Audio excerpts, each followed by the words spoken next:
for this morning is problems with the fetal position, presentation, and size. So before we go to the actual conditions, I would like to present first kapag sinabi natin problems with fetal position, presentation, and size. This can be observed or identified or diagnosed through physical examination and ultrasound. So kapag ang pinag-uusapan natin is confirming the position, it's either physical examination or ultrasound lang po ang inyong mga isasagot. But definite po, ang mas definitive test is yung tinatawag natin ultrasound because you can already visualize the fetus within the uterus. Now, for the fetal problems with position, presentation, size, still, this is with regards to the passenger. So, we are going to talk about the position, okay, of the baby. Okay, and this can be identified to your Lupul's maneuver. The presentation also for Lupul's maneuver, and we have the fetal size to confirm naman po through your ultrasound. Okay, as early as still the baby is still in the fetus. Okay, to start with the discussion, let us start with your occipito-posterior position. When I talk about occipito-posterior position, if you can still remember your discussion last semester during your EINC, this has something to do whether the baby would deliver fast or not. Because there should be a proper position for the fetus during this condition. Now, to discuss that, let's go over the concepts of occipito-posterior positioning. So, fetal position during your labor in which the baby's head is facing the mother's abdomen with the back of the baby's head, the occiput towards the mother's back. Ibig sabihin, occiput of the baby towards the back of the mother. So kapag isipin mo sa tiyan si baby, para siyang nakadapa. Okay, on prone position. I mean para siyang nakatihaya, should I say. Okay, tihaya. When you say tihaya, alam nyo naman yan, so yung mukha niya dapat nakatapat sa abdomen. Yun noon, okay, yung itsura ni baby. Yung occiput niya nakadikit sa likod ni mother. While the face of the baby facing now the abdomen of the mother. And that's not the correct position. Take note of that. Because that should be occiput posterior anterior. Di ba dapat yung occiput ni baby nakatapat sa abdomen ni mother? Kaya kapag lumalabas ang baby doon sa vagina ni mother, isn't it na nakadapa? Yes. Tapos magkakaroon na external and internal rotation hanggang siya ay humarap kung nasa labas na, saka mo siya hubutin palabas. Okay? That should be the case. But in this case, nagkaroon tayo ng occipito posterior position. Occiput of the mother, of the baby, facing now the back of the mother. Okay? So kung titignan mo siya, kung nandito ngayon si baby sa tiyan po, nakaharap siya sa'yo. Kasi yung batok niya nakatikit sa likod ni nanay. Yun ang tinatawag na occipito posterior. Are we clear? Yes, okay? So that is your position during labor, okay, in which the baby's head is facing the mother's abdomen with the back of the baby's head or the occiput towards the mother's back. Towards the mother's back.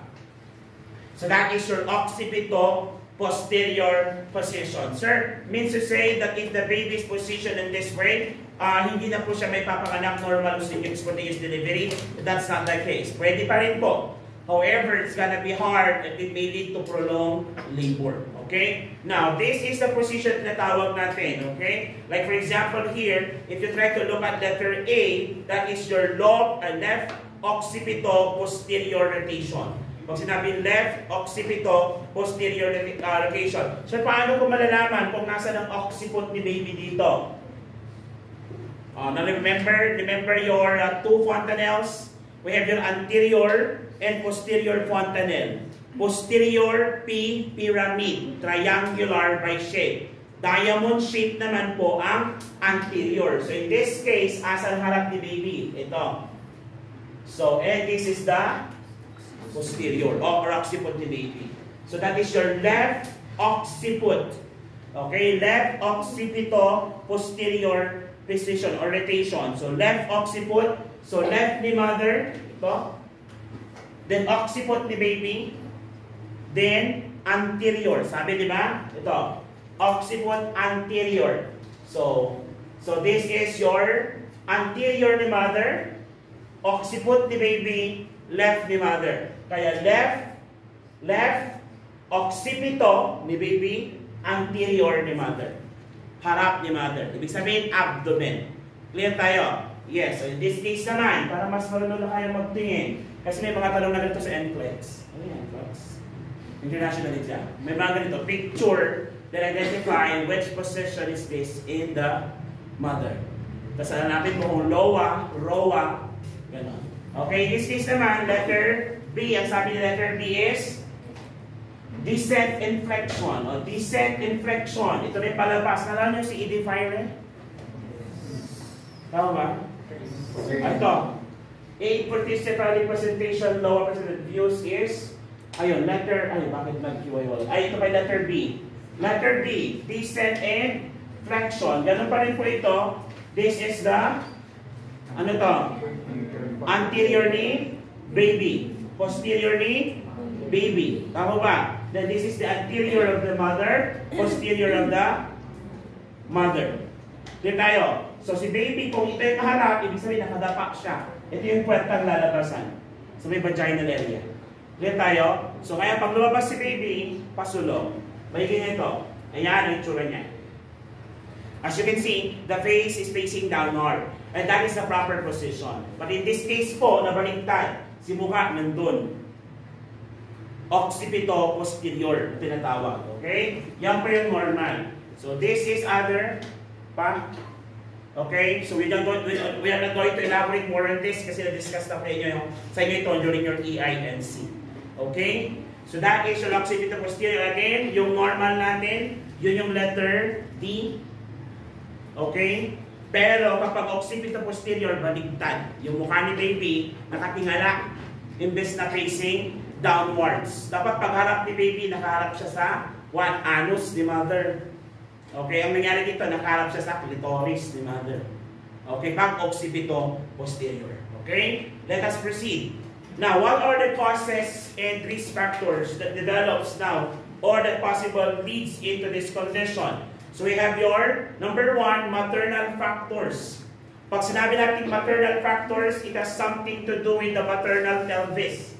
Or if I may ask you again, when I talk about maternal pelvis, okay, what is the ideal pelvis for a mother? Ano ulit? Your gynecoid. Pag lalaki naman, android. Okay? So if a woman would develop an android type of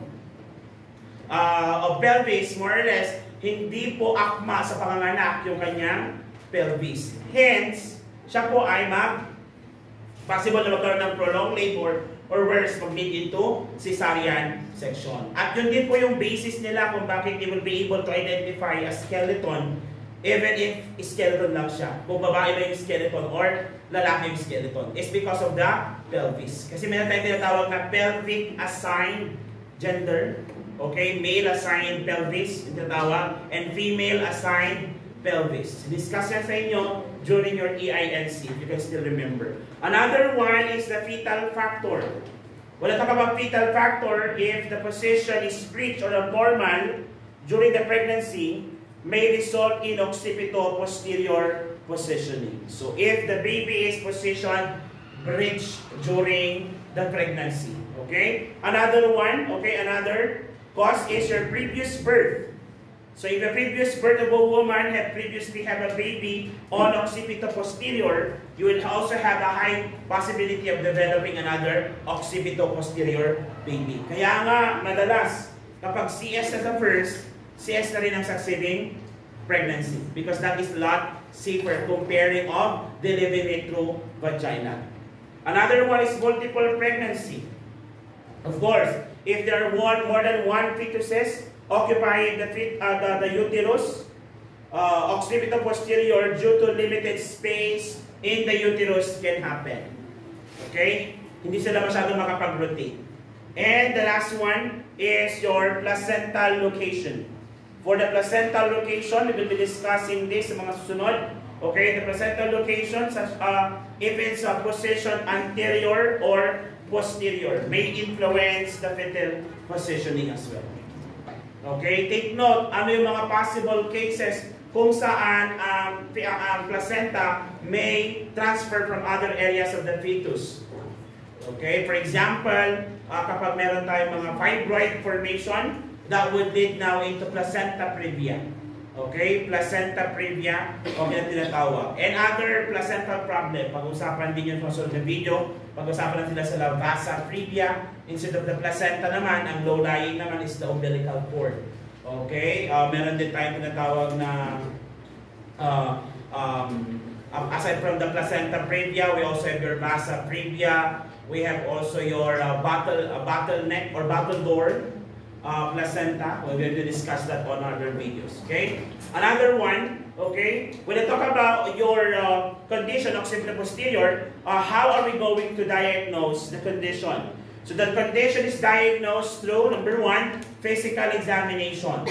Okay? During physical examination, the most common finding to patient with occipito-posterior positioning is the intense back pain, okay, during contractions that requires to investigate more. Okay? Then, once investigation through vaginal examination can reveal that the baby's head position. So, i-IE mo po siya and you'll be able to identify the head's position. But, to best confirm the condition, still ang best pa rin natin is si ultrasound. Kaya nga, during the premise of my lecture, I have already told you that in terms of fetal position, size, and presentation, okay, there are two possible diagnostic tests na laging ginagamit natin, which is either your physical examination or ultrasound. But in terms of confirming the condition, ang most confirmatory test natin is your ultrasound. Okay? Is your ultrasound. So that is their diagnostic test. Now, since we already established the problem, how are we going to manage now the condition? Can I proceed? Okay? For the management of the condition, number one is positioning and movement. When I talk about positioning and movement, positioning, we are referring to the mother's position. So since we are trying to what? To enforce the labor process, to hasten the labor process, we would ask the mother to do positions that would stimulate the baby to position into the pelvic inlet. Ano ito mga to? We'd ask the mother to walk, what else? Squat, sit, or do pelvic rocking in a ano ba yun? Calisthenic ball, ano ba? Exercise gym ball. Yung gym ball na. Okay? So that is your positioning. For the movement, ganun din po siya. So encourage the mother to adopt various positioning during labor that may help rotate the baby's head into the favorable position. Okay? Yan po yung ating unang management. Another one is your manual rotation. When I talk about manual rotation, this is commonly performed by mostly po mga midwives. Diyan naman po magaling ang mga midwives. Kasi ang midwives, ang training po nila is normal spontaneous delivery through vagina. Okay, hanggat maaari kung pwedeng i-deliver through vagina, they will try their best to do that. That's why they're actually very good with manual rotation, manual positioning. So basically, they do the manual positioning, they will find out kung nasa ang ulo ni baby, asan yung paa ni baby, then try to rotate the baby until they will position, okay, in proper position. I have pictures later on regarding that. Use of birth ball. Use of birth ball. Okay, so the use of birth ball would also include on this one. By the way, if you are not a trained professional, you do not, it's not advisable to perform manual rotation. Okay, hindi yung estudyante ka, napunta ka ng ER, sabi ng doc, may occipito-posterior. Ma'am, let me do the manual rotation. Si doc na, hindi nagtangka, ikaw pa. Meron. Okay, kasi dapat to train professionals lang talaga. Okay, we have some cases, if you are watching series like the ER or the Residents, di ba ganon? May mga cases tayong ganon. I like yung head nurse nila, yung Black American. Yung head nurse nila doon, she's a registered midwife, a registered nurse, and a registered paramedic. So, medyo parang doctor siya in a sense. Kaya noong yung friend niya na doctor, manganganak, suhig or bridge yung presentation, yung obstetric gynecologist nire-request na ng-ICS na siya. But this physician wants to deliver the child na natural. And nandun din yung midwife niya, which is your friend, na ER nurse din. At the same time, the head nurse of the ER. Tapos, at the same time, midwife na paramedic. Okay? Sabi niya, no, I can position the baby. If you let me, sabi niya gano'n. Tapos, I don't advise it, sabi ng obstetrician. Na nagtalo-talo na sila. So, whom you're going to believe, me as your physician or the midwife. Ang pinila niya yung midwife. So, medyo masakit. Nireturn nung panay panganak niya. Though it's somewhat fiction, but it happens in their life naman. So, may basis naman yung action na yon. Okay? But not all the time pinupush. Okay? Kasi nga, it requires training. Okay? Another one is the use of your hydrotherapy. Okay? Hydrotherapy. So pag sinabi natin hydrotherapy, using of warm water or birth pool. Have you seen one? Okay, sa ibang bansa, uso po ito. Okay, sa Pilipinas, medyo hindi. We are not open to other types of delivery process. Ang gusto natin is a controlled environment lang talaga. Kaya nga no deliveries at home na. Tama po ba? Yes, okay? The reason kung bakit hindi yan uso sa Pilipinas is because most Filipinos naman doesn't have the capability, the ability, and even the resources to perform such delivery. Like for example, can they provide an environment, bathtub perhaps, okay, kung saan doon nanganganak, and that bathtub should be, the room should be at least clean environment. Kung tutusin, kung bibigyan sa Pilipinas ngayon, bibigyan ang bahay ang clean environment. Kadalasan dyan is medyo kaduda-duda. Okay? So yun, hydrotherapy is not a possible thing sa Pilipinas. But in the United States and most European countries, they can actually perform such activities. Kaya nga ang mga midwives sa kanila is medyo malaki din ng pera. Because they really perform delivery, not in their lying-ins, like here in the Philippines, but they do it in the patient's home. Kung gusto nila. Okay? With the help of your doula. Ano si doula? Doula, okay, the non-healthcare provider assistant, okay? Epidural anesthesia can also be given, okay, if the mother requested for it. Okay, this often used to relieve pain, considered for women with occipital posterior, especially if they are experiencing a severe back pain. And if in case that this management is not giving a positive result, then the last resort that we will be doing is your cesarean section. Your cesarean section. The delivery to a incision in the abdominal down into the endometrium of the uterus to deliver the child manually. Okay? So that is the treatment. Now, if in case that this condition worsens, these are the possible complications that may arise. Number one, as I already told in the first part, it may lead to prolonged labor. Okay? Prolonged labor. Or, if in case, depending on the criteria that is present, we may be able to use now the use of instrumental delivery. When I talk about instrumental delivery, there were two. We have your forceps delivery and your vacuum delivery or your suction delivery. But in this case, since bibiglahin natin ang paglabas ng baby with the possibility of episiotomy, of course, plus yung paglabas ni baby, okay, another danger is your perineal tear. So, I think you already have an idea what perineal tear is, and perhaps you have observed one in the area. So, perineal tear is not the episiotomy. Perineal tear is due to the forceful delivery of the fetus that causes now breakage of the skin integrity na nagiging edgy yung pagkakapunit. That even some of the blood vessels will actually severed, causing now more bleeding. Would this mother be predisposed for postpartum hemorrhage? Yes, especially if the tear was not repaired correctly or properly. Kaya nga isa, so complication is also your postpartum hemorrhage. So part of your treatment here also is to monitor for possible complication. At the same time, you monitor for signs of hemorrhage. Clear? So again, pag sinabi natin occipital posterior presentation, the baby is positioned occipital posterior. Okay? Occipital posterior. Okay? It should be occipital anterior sana.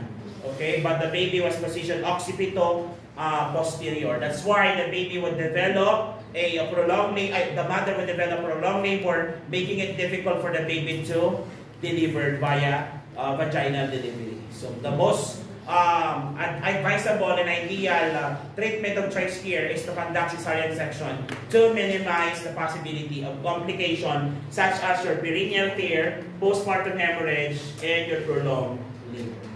Of course, all of these may also lead into possible fetal distress or fetal complications if not managed correctly.